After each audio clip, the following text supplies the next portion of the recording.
1. Mechanization is increasingly reducing the quantity and intensity of physical energy expended in labor. This evolution is of great bearing on the Marxian concept of the worker, proletarian. To Marx, the proletarian is primarily the manual laborer who expends and exhausts his physical energy in the work process, even if he works with machines. The purchase and use of this physical energy under subhuman conditions for the private appropriation of surplus value entailed the revolting inhuman aspects of exploitation. The Marxian notion denounces the physical pain and misery of labor. This is the material, tangible element in wage slavery and alienation, the physiological and biological dimension of classical capitalism. Quote, during the past centuries, one important reason for alienation was that the human being lent his biological individuality to the technical apparatus. He was the bearer of tools. Technical units could not be established without incorporating men as bearer of tools into them. The nature of this occupation was such that it was both psychologically and physiologically deforming in its effect. End quote, from Gilbert Simondon, on the mode of existence of technical objects. Now, the ever more complete mechanization of labor in advanced capitalism, while sustaining exploitation, modifies the attitude and status of the exploited.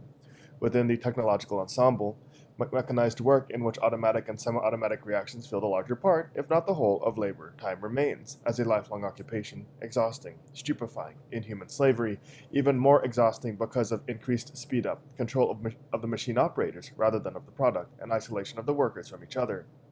To be sure, this form of drudgery is expressive of arrested, partial automation, of the coexistence of automated, semi-automated, and non-automated sections within the same plant, but even under these conditions, quote, for muscular fatigue, technology has substituted tension and/or mental effort, end quote. For the more advanced automated plants, the transformation of physical energy into technical and mental skills is emphasized. Quote, skills of the head rather than of the hand, of the logician rather than the craftsman, of nerve rather than muscle, of the pilot rather than the manual worker, of the maintenance man rather than the operator, end quote. From Gilbert Simondon. This kind of masterly enslavement is not essentially different from that of the typist, the bank teller, the high-pressure salesman or saleswoman, and the television announcer. Standardization and the routine assimilate productive and non-productive jobs. The proletarian of the previous stages of capitalism was indeed the beast of burden, by the labor of his body procuring the necessities and luxuries of life while living in filth and poverty. Thus he was the living denial of his society.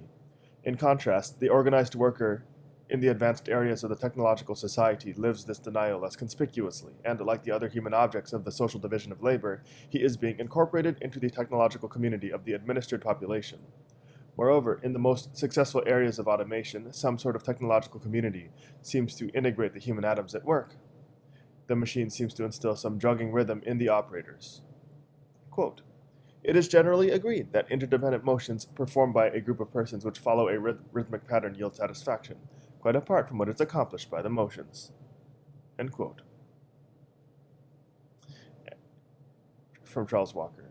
And the sociologist observer believes this to be a reason for the gradual development of a general climate more favorable both to the production and to certain important kinds of human satisfaction.